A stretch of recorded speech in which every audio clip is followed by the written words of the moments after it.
പിതാവിന്റെയും പുത്രന്റെയും പരിശുദ്ധാത്മാവിന്റെയും നാമത്തിൽ ആമേൻ. ഏറ്റവും പ്രിയപ്പെട്ട ദൈവമക്കളെ, ചില സത്യങ്ങൾ അറിഞ്ഞ് നമ്മുടെ ജീവിതത്തെ നമ്മൾ ക്രമപ്പെടുത്തുമ്പോൾ നമ്മുടെ ജീവിതം ദൈവത്തിലേക്കും ദൈവകൃപയിലേക്കും ഉദാശകളിലേക്കുമൊക്കെ അതിശക്തമായിട്ട് അടുക്കും. മാമോദിസായിലൂടെ നമ്മളെല്ലാവരും ദൈവത്തിന്റെ മക്കളായിട്ട് മാറി. നമുക്കറിയാം, നമ്മളെല്ലാവരും ജന്മപാപത്തോടെ ജനിച്ചവരാണ്. പാപത്തിന്റെ ശക്തി നമ്മളെല്ലാവരുടെ മേലുണ്ട്. അതുകൊണ്ട് തന്നെ മാമോദിസായിലൂടെ നമുക്ക് അതിൽ നിന്ന് മോചനം കിട്ടി. ദൈവകൃപയാൽ നിറയപ്പെട്ട് ദൈവാത്മാവിനാൽ നിറയപ്പെട്ട് നമ്മൾ മാറുമ്പോഴും നമ്മുടെ ഒരു അവസ്ഥയുണ്ട്, അത് നമ്മൾ അറിയണം. അത് കത്തോലിക്കാ സഭയുടെ മതബോധന ഗ്രന്ഥം 405 ഇങ്ങനെ പറയുന്നുണ്ട്: മാമോദിസായിലൂടെ നഷ്ടപ്പെട്ടു പോയ ദൈവകൃപ നമുക്ക് തിരികെ ലഭിക്കും. വിച്ഛേദിക്കപ്പെട്ട മനുഷ്യ ദൈവബന്ധം പുനഃസ്ഥാപിച്ചു കിട്ടും. എങ്കിലും നമ്മുടെ അവസ്ഥയുണ്ട്, എന്തെന്നറിയോ? ദുർബലമാക്കപ്പെട്ടതും തിന്മയിലേക്ക് ചാഞ്ഞിരിക്കുന്നതുമായ മനുഷ്യ പ്രകൃതി, അതിനേറ്റ ക്ഷതങ്ങൾ അവരിൽ നിലനിൽക്കുന്നുണ്ട്. അതുകൊണ്ട് അവിടെ പറയാണ്, ആധ്യാത്മികമായ ഒരു സമരത്തിലേക്ക് അവൻ വെല്ലുവിളിക്കപ്പെട്ടിരിക്കുന്നു. സമരത്തിലേക്ക്, അതായത് നമ്മൾ അറിയണം, നമ്മൾ ദുർബലരാണ്. നമ്മുടെയൊക്കെ ചായ്വ് കൊണ്ട തിന്മയിലേക്കാണ്. അതുകൊണ്ട് തന്നെ ചാഞ്ഞിരുന്നാലുള്ള പ്രശ്നം എന്താ? ഒന്ന് തട്ടിയാൽ അപ്പൊ വീഴും. ദുർബലമാണ്, നമുക്ക് വലിയ ബലമൊന്നുമില്ല. അതുകൊണ്ട് നമ്മൾ സമരത്തിലേക്ക് വെല്ലുവിളിക്കപ്പെട്ടിരിക്കുന്നു. നമ്മളുടെ സമരസഭയിലാണ് നല്ല പോലെ അധ്വാനിച്ച് സമരം ചെയ്ത് നമ്മള് പറയുന്ന പോലെ ഞാൻ നല്ലവണ്ണം യുദ്ധം ചെയ്തു, ഓട്ടം പൂർത്തിയാക്കി, വിശ്വാസം സംരക്ഷിച്ചു എന്നൊക്കെ പറയുന്ന പോലെ, എന്റെ പ്രിയപ്പെട്ടവരെ, സമരസഭ, നമ്മളെല്ലാവരും ജീവിക്കുന്നത് സമരസഭയിലാണ്. അതുകൊണ്ട് നമ്മൾ അറിയേണ്ട വലിയ സത്യം ഇതാണ്: നമ്മൾ ദുർബലരാണ്, തിന്മയിലേക്ക് ചാഞ്ഞിരിക്കുന്നവരാണ്. അതുകൊണ്ട് തന്നെ നമ്മൾ ശ്രദ്ധിക്കേണ്ട കാര്യം, ദുർബലമായതുകൊണ്ട് നമുക്ക് ബലം വേണം. ബലം വേണമെങ്കിൽ എന്ത് വേണം? കർത്താവിന് വേണം, ദൈവകൃപ വേണം, ദൈവത്തിന്റെ സഹായം വേണം. അതിന് അതിസ്വാഭാവികമായ കൃപകൾ വേണം. അതൊരു വശത്ത്. അതോടൊപ്പം തന്നെ ചായ്വ് തിന്മയിലേക്കാണ്. അതുകൊണ്ട് തന്നെ തിന്മയായത് ഒന്നും നമ്മൾ ചെയ്യരുത്. ഈ നമ്മള് ദുർബലമായതുകൊണ്ട്, ഈ ചാഞ്ഞിരിക്കുന്നത് കൊണ്ട് അത് തിന്മയിലേക്കാണ്. തിന്മയായത് എന്തെങ്കിലും വന്നാൽ പെട്ടെന്ന് നമ്മൾ അതിലേക്ക് വീഴും. ഉദാഹരണം പറയുകയാണെങ്കിൽ, മ്ലേച്ഛമായ സിനിമ കാണുക, ബ്ലൂ ഫിലിം കാണുക, വയലൻസ് ആയുള്ള സിനിമ കാണുക, അല്ലെങ്കിൽ തെറ്റായ എന്തെങ്കിലും പ്രവൃത്തി കാണുകയോ കേൾക്കുകയോ ചെയ്താൽ ആ കാണുന്ന പ്രവൃത്തി നമ്മെ അതിലേക്ക് വീഴ്ത്താനുള്ള ഒരു ചായ്വ് നമുക്ക് തരും. അതുകൊണ്ട് ആ ഒരു തട്ട് കിട്ടുന്ന പോലെ ഈ ചായ്വ് ഉള്ളതുകൊണ്ട് നമ്മൾ അതിൽ വീണുപോകും. അതുകൊണ്ട് പ്രിയപ്പെട്ട ദൈവമക്കളെ, നമ്മൾ അറിയണം. അതുകൊണ്ട് നമ്മൾ മ്ലേച്ഛമായ സിനിമ കാണാൻ പോകാൻ പാടില്ല, മ്ലേച്ഛമായ കൂട്ടുകെട്ടിന്റെ പിന്നാലെ പോകാൻ പാടില്ല, മോശമായ പുസ്തകങ്ങൾ വായിക്കാൻ പോകാൻ പാടില്ല. ഗെയിമുകള്, അത് തിന്മയാണ്. കൊല്ലുന്ന, നശിപ്പിക്കുന്ന, ഇല്ലാതാക്കുന്ന ഗെയിമുകള്, അത് കളിച്ചാൽ നമ്മുടെ ചായ്വ് തിന്മയിലേക്കാ, പെട്ടെന്ന് അതിലേക്ക് വീണു. ഈ രണ്ട് കാര്യങ്ങൾ നമ്മൾ മറക്കരുത്. നമ്മുടെ മനുഷ്യ പ്രകൃതിക്ക് ഏറ്റ ക്ഷതം നമ്മിലുള്ള, അതുകൊണ്ട് നമ്മൾ ദുർബലമാണ്, തിന്മയിലേക്ക് ചാഞ്ഞിരിക്കുന്നു. അതുകൊണ്ട് സമരം ചെയ്ത് ഈ ശരീരത്തെ കർശനമായിട്ട് നിയന്ത്രിച്ച് തിന്മയിലേക്ക് വീഴാതിരിക്കാൻ വേണ്ടി, തിന്മയൊന്ന് കാണാതെ കേൾക്കാതെ, തിന്മയ കൂട്ടുകെട്ടുകൾ ചെയ്യാതെ, അതുമായിട്ട് ബന്ധപ്പെട്ട പാപ സാഹചര്യങ്ങളെ ഒഴിവാക്കി. ഒരാള് മദ്യപാനിയുടെ കൂടെ ഇരുന്നിട്ട് പിന്നെ മദ്യപിച്ചു എന്ന് പറഞ്ഞിട്ട് കാര്യമില്ല. ഡ്രഗ് അഡിക്റ്റ് കൂട്ടുകെട്ട് ചെന്നപ്പെട്ടിട്ട് ഡ്രഗ് അഡിക്റ്റ് ആയി എന്ന് പറഞ്ഞിട്ട് കാര്യമില്ല. നമുക്ക് ആ ചായ്വുണ്ട്. അതുകൊണ്ട് ഒരിക്കലും അങ്ങനെയുള്ള കൂട്ടുകെട്ടുകള്, അങ്ങനെയുള്ള സാഹചര്യങ്ങള്, അങ്ങനെയുള്ള സഹവാസങ്ങള്, അങ്ങനെയുള്ള കാര്യങ്ങൾ കാണാനോ കേൾക്കാനോ കൂട്ടുകെട്ടിൽ ചെന്ന് പെടാനോ ഒന്നും പാടില്ല. ചെന്നാൽ വീഴും. ഈ അറിവ് നമ്മുടെ മക്കൾക്ക് ലഭിക്കാൻ വേണ്ടി പ്രാർത്ഥിക്കാം. മക്കൾക്ക് വേണ്ടി മാത്രമല്ല, നമുക്കെല്ലാവർക്കും വേണ്ടി പ്രാർത്ഥിക്കണം. നമ്മളെല്ലാവരും ഇങ്ങനെ പെട്ടെന്ന്, പ്രത്യേകിച്ച് ഇന്നത്തെ കാലഘട്ടത്തില് തിന്മയിലേക്ക് ഇങ്ങനെ വലവിരിച്ചിരിക്കുന്ന കാലഘട്ടമാണ് നമ്മുടെ മക്കളെ സംബന്ധിച്ച്. പണ്ട് നമ്മുടെ കാലത്തൊന്നും അങ്ങനെയൊന്നും ഉണ്ടായില്ല. ഒന്ന് വാട്സപ്പ് ഇല്ല, ഫേസ്ബുക്ക് ഇല്ല, എന്താ പറയാ, കൂട്ടുകെട്ടില് നമുക്ക് ഒത്തിരി സാഹചര്യങ്ങളില്ല. നമ്മുടെ മക്കൾക്ക് ഇന്ന് ഇങ്ങനെയില്ല. വാട്സപ്പ്, ഫേസ്ബുക്ക്, കൂട്ടുകെട്ട്, കറങ്ങാപ്പൊക്ക്, പബ്ബ്, ബാറ്, ഇതെല്ലാം ഇന്ന് സുലഭമാണ്. പിള്ളേർ കുറേ സ്വതന്ത്രരാണ്. അതുകൊണ്ട് തന്നെ പെട്ടെന്ന് തിന്മയിലേക്ക് വീണു പോകുന്ന വലിയൊരു അടിമത്തം, പൈശാചികത ഈ ഒരു വീഴ്ത്തലില് അനേക മക്കൾ വീഴ്ത്തിക്കളയുന്നുണ്ട്. അതുകൊണ്ട് നമ്മൾ കണ്ടാൽ എന്താ കുഴപ്പം, കേട്ടാൽ എന്താ കുഴപ്പം, കൂട്ടുകൂടി പോയാൽ എന്താ കുഴപ്പം, ഒന്ന് കറങ്ങാൻ പോയാൽ എന്താ കുഴപ്പം, സിനിമ കണ്ടാൽ എന്താ കുഴപ്പം, എനിക്ക് നല്ലതിന് സ്ഥാനവും മോശത്തിന് സ്ഥാനം എടുക്കാൻ അറിയാം എന്ന് പറയുന്ന പല മക്കളും പിന്നീട് അതിൽ തന്നെ വീണ് നശിച്ച് ഒടുങ്ങിപ്പോയ ഓരോ സംഭവങ്ങളും നമ്മെ ഉറപ്പിച്ച് പഠിപ്പിക്കുന്നു നമ്മുടെ ചായ്വ് തിന്മയിലേക്കാ. അതുകൊണ്ട് അതുമായിട്ട് ബന്ധപ്പെട്ട ഒന്നിന്റെ പിന്നാലെ പോകാൻ പാടില്ല. പോയാൽ ഞാനും വീണിരിക്കും, നമ്മുടെ മക്കളും വീണിരിക്കും, നീയും വീണിരിക്കും. കാരണം ദുർബലമാണ്, തിന്മയിലേക്ക് ചാഞ്ഞിരിക്കുന്ന മനുഷ്യ പ്രകൃതിയാണ്. കർത്താവിന്റെ സന്നിധിയിലേക്ക് നമ്മെ നമ്മുടെ ജീവിതങ്ങളെ സമർപ്പിച്ചുകൊണ്ട് കർത്താവിന്റെ വലിയ കരുണയ്ക്ക് വേണ്ടി പ്രാർത്ഥിക്കാം.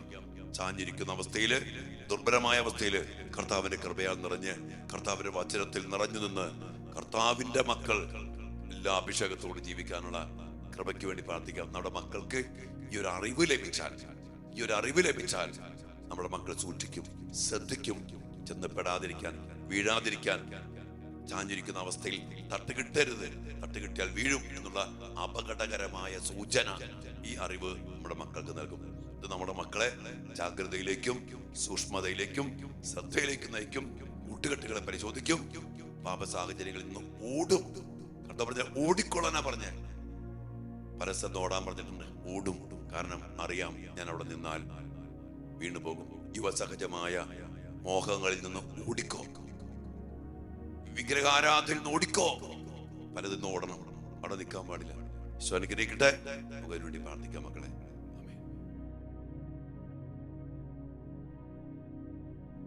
പരിശുദ്ധ പരമ ദിവ്യകാരുണ്യ ഈശോയ്ക്ക് നേരവും ആരാധനയും സ്തുതിയും പുകഴ്ചയും ഉണ്ടായിരിക്കട്ടെ. ദിവ്യകാരുണ്യ ഈശോയെ, അങ്ങേ തിരുസന്നിധിയിലേക്ക് അവിടുത്തെ പ്രിയപ്പെട്ട മക്കളായ ഞങ്ങളെ സമർപ്പിച്ച് പ്രാർത്ഥിക്കുന്നു. അവിടുത്തെ വലിയ കരുണയും അങ്ങനെ സ്നേഹവും അങ്ങ് ഞങ്ങൾക്ക് നിറച്ചു നൽകണമേ. ഞങ്ങളുടെ മനുഷ്യ പ്രകൃതിക്കേറ്റ ക്ഷതങ്ങള്, അതുമായിട്ട് ബന്ധപ്പെട്ട ദുർബലത, അതുമായിട്ട് ബന്ധപ്പെട്ട ചായ്ച്ചലുകള്, ഇതെല്ലാം ഞങ്ങൾക്ക് വെളിപ്പെടുത്തി തന്നുകൊണ്ട് അങ്ങ് അതിലൂടെ ഞങ്ങളെ അങ്ങയിലേക്ക് കൂടുതൽ അടുപ്പിക്കുകയാണല്ലോ. ഞങ്ങൾക്ക് ജീവൻ തരാൻ, ഞങ്ങൾക്ക് ശക്തി തരാൻ, ഞങ്ങളെ ബലപ്പെടുത്താൻ അങ്ങ് ഞങ്ങളുടെ കൂടെ വസിക്കുന്നു. ദിവ്യകാരുണ്യമായി ഞങ്ങളിലേക്ക് എഴുന്നള്ളി വരുവാൻ അങ്ങ് തിരുമനസ്സായിരിക്കുന്നു. കർത്താവേ, ഈ സത്യമായ തിരിച്ചറിവ് ഞങ്ങളെ അടുപ്പിക്കുന്നത് അങ്ങയിലേക്കാണ്. ഞങ്ങളുടെ ബലം അങ്ങാണ്, ഞങ്ങളുടെ ജീവൻ അങ്ങാണ്, ഞങ്ങളുടെ ശക്തി അങ്ങാണ്.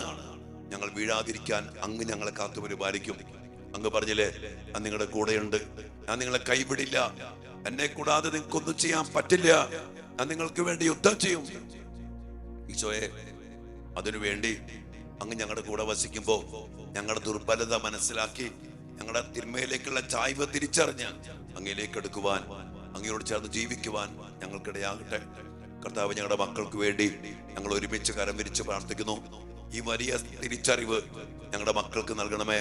ദുർബലരാണെന്നും തിന്മയിലേക്കാണ് ചാഞ്ഞിരിക്കുന്നതെന്നും മനസ്സിലാക്കി അങ്ങയിലേക്ക് അടുക്കുവാൻ, അങ്ങയോട് ചാഞ്ഞിരിക്കാൻ, അങ്ങയുടെ ആഴപ്പെട്ട ബന്ധത്തിൽ വളരാൻ അങ്ങയുടെ കൃപ സ്വീകരിക്കുവാൻ, അങ്ങനെ ദുർബലതകളെ ബലപ്പെടുത്തുന്ന അങ്ങയുടെ ശക്തി സ്വന്തമാക്കി തിന്മയിലേക്ക് ചാഞ്ഞിരിക്കുന്ന മക്കളെ നിവർത്തി നിർത്തുന്ന അങ്ങയുടെ കരുണാർദ്ര ഹൃദയത്തില് എന്നുമായിരിക്കുവാൻ ഞങ്ങളുടെ മക്കൾക്കിടയാക്കണമേ, ഞങ്ങൾക്കും ഇടയാക്കണമേ.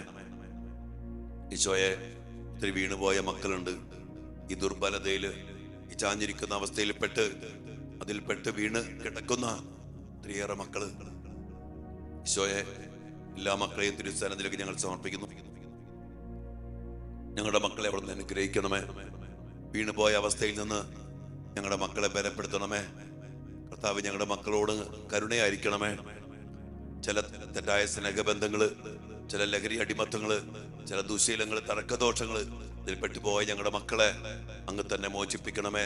അങ്ങ് നിവർത്തി നിർത്തണമേ, അങ്ങ് ബലപ്പെടുത്തണമേ, അങ്ങ് ശക്തിപ്പെടുത്തണമേ. ഞങ്ങളുടെ മക്കൾക്ക് വേണ്ടി ഞങ്ങൾ പ്രാർത്ഥിക്കുന്നു. ഞങ്ങളുടെ മനുഷ്യ പ്രകൃതി കർത്താവെ, അതിനകത്ത് ജീവിക്കുന്ന അങ്ങയുടെ കൃപ, അങ്ങയുടെ സാന്നിധ്യം, അങ്ങയുടെ ശക്തി അങ്ങ് നിറഞ്ഞ് ജീവിക്കുന്ന ഞങ്ങളുടെ ശരീരം, ജീവിതം കർത്താവെ അനുഗ്രഹിക്കണമേ.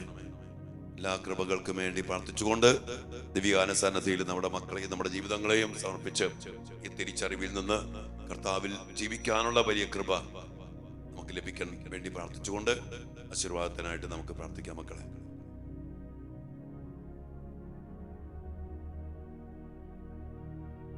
പരിശുദ്ധ ശരീരത്താലും വിലയേറിയ രക്തത്താലും പാപത്തിൻ കറകളിൽ നിന്നും മർത്യനു നീ മോചനമേകി സകലേശാ ദിവ്യ കടാക്ഷം തൂകണമേ വത്സല സുതരിൽ നിർമ്മലരായി ജീവിച്ചിടുവാൻ ചിന്തണമേ ദിവ്യവരങ്ങൾ. എല്ലാ വരങ്ങളും ചിന്തി കർത്താവെ അങ്ങയുടെ കൃപയാൽ നിറച്ച് ഞങ്ങളുടെ ദുർബലതയെ എല്ലാ തിന്മയ്ക്കുള്ള ചാച്ചലുകളെയും കർത്താവെ മാറ്റി ഞങ്ങളെ നിവർത്തി നിർത്തണമേ. വീഴാതിരിക്കാനും വീണുപോയ മക്കളെ നിവർത്തി നിർത്താനും അനുഗ്രഹിക്കണമേ, ആശീർവദിക്കണമേ. യേശുവേ ഞങ്ങൾ പ്രാർത്ഥിക്കുന്നു. ഹല്ലേലൂയ.